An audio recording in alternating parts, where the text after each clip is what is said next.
In the early 1800s, luggage maker Henry Gratacap created one of the first firefighter hats. The leather helmet had a long rear brim and curved sides as a shield against falling debris and water running down the neck. Except for a few high-tech additions, this basic design is still used today.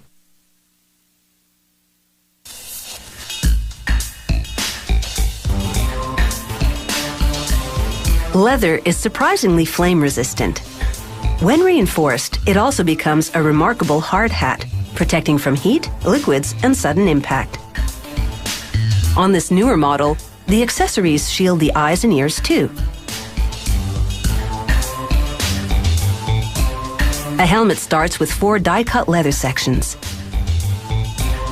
They sew them together to make what's called the skull of the helmet.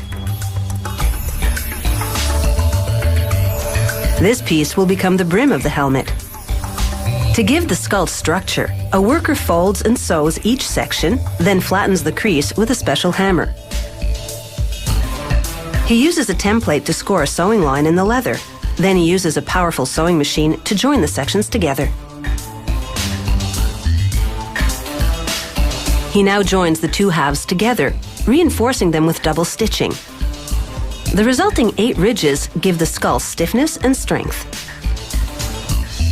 He stretches the leather over a plastic mold and trims excess leather from the ridges.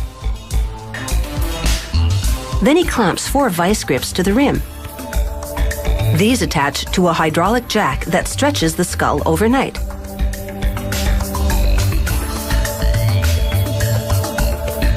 After applying glue to the ridges, he runs them through compression rollers for a tight bond.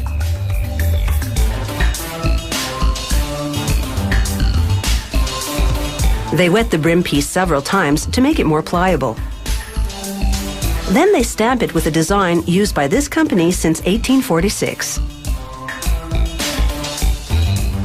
But first, a worker inserts a wire that will give the brim some structural support.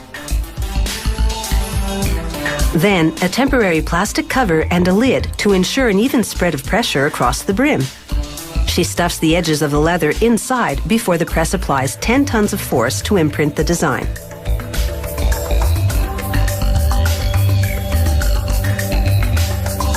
Next, a worker sews the skull to the brim.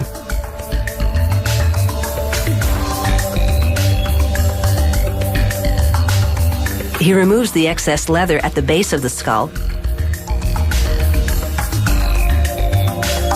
and cuts out the center of the brim.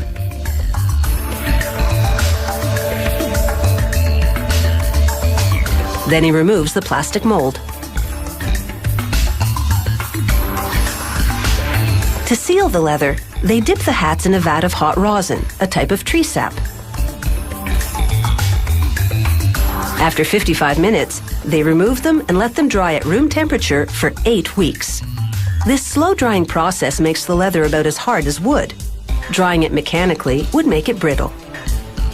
Now for the inside. They insert a plastic cap to reinforce the structure. The fit is intentionally tight, so they use a mallet to tap it into place. Inside that, they add another plastic cap with nylon straps to resist the impact of falling objects. Here, a worker uses an acetylene torch to burn off any loose threads and soften the leather in order to bend the brim and straighten the ridges later on.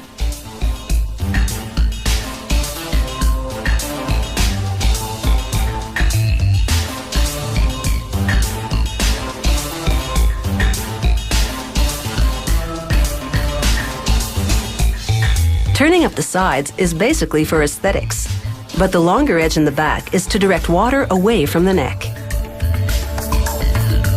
After adding a synthetic fire-retardant liner, he sands the outer surface to prep it for painting. First, a fire-retardant chemical primer, then they use a semi-gloss latex paint in Firefighter's black or white for the chief. Or if you prefer, a clear varnish to show off the natural leather. Add a front piece with the Firefighter's signature brass eagle on top, and some fluorescent stickers for extra visibility. And you've got the right headgear for a hero's job.